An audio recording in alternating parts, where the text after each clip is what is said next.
আমার মতো অনেকেই আছেন যারা শুটকি খেতে পছন্দ করেন, তবে শুটকি যদি ভালো মতো সংরক্ষণ করা না হয় তাহলে শুটকিতে পোকা এসে যায়, না হলে একটি তিতকুটে ভাব চলে আসে, নয়তো পিছলা পিছলা হয়ে স্বাদ নষ্ট হয়ে যায়, এতে শুটকির ঘ্রাণটা চলে যায়।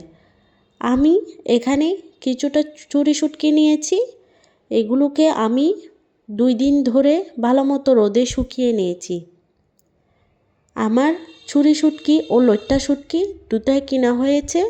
এখন এগুলোকে আমি ছোট ছোট পিস পিস করে কেটে নিচ্ছি। সবগুলো শুটকি আমি সাইজ করে কেটে নেব যাতে রান্নার সময় সুবিধা হয়।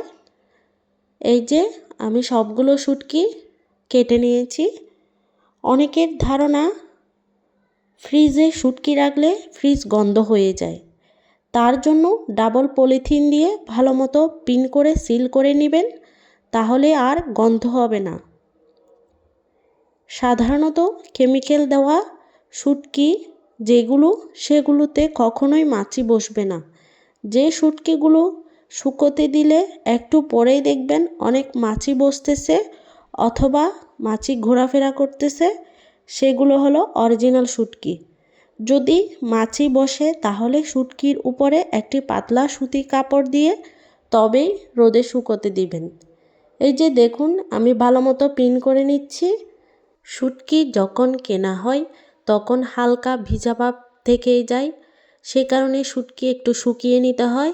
শুকিয়ে নিলে যদি ফ্রিজ বন্ধ থাকে তাহলেও গন্ধ ও শুটকি দুটোই ভালো থাকে।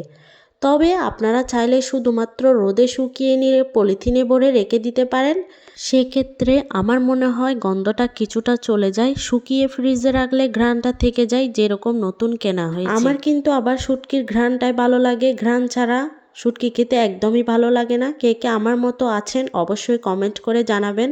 একটু চিকন লইট্টা শুটকিগুলোর টেস্টটা অনেক বেশি ভালো হয়। আমি এখানে চিকনটা নিয়েছি। অরিজিনাল ছুরি বা লইট্টা শুটকিগুলোর গা একদম পরিষ্কার থাকবে, কোনো রকম ছেঁড়া ভাব থাকে না। অনেকেই শুটকি এনে সাথে সাথে পলিথিনে ভরে রেখে দেয় এবং যখন রান্না করে 2-1টা প্রয়োজন মতো নিয়ে রান্না করে, এতে করে কিছুদিন পরে দেখা যায় শুটকির আর ঘ্রাণটা থাকে না এবং একটা বাজে গন্ধের সৃষ্টি হয় এবং শুটকিগুলো খেতে তিতে হয়ে যায়। এই ভুলটা আমি নিজেও করেছি। শুটকিতে পোকা এসে গেলে কড়া রোদে 2 দিন পর্যন্ত ভালো মতো শুকিয়ে নেবেন। ফ্রিজে রাখার পর শুটকিগুলোকে ফ্রিজ থেকে নামিয়ে 20 মিনিট পানিতে ভিজিয়ে রাখবেন। এরপর ভালো মতো পরিষ্কার করে ধুয়ে নিয়ে তারপরে রান্না করবেন। ভিডিওটি ভালো লাগলে লাইক, কমেন্ট এন্ড শেয়ার করে দিবেন।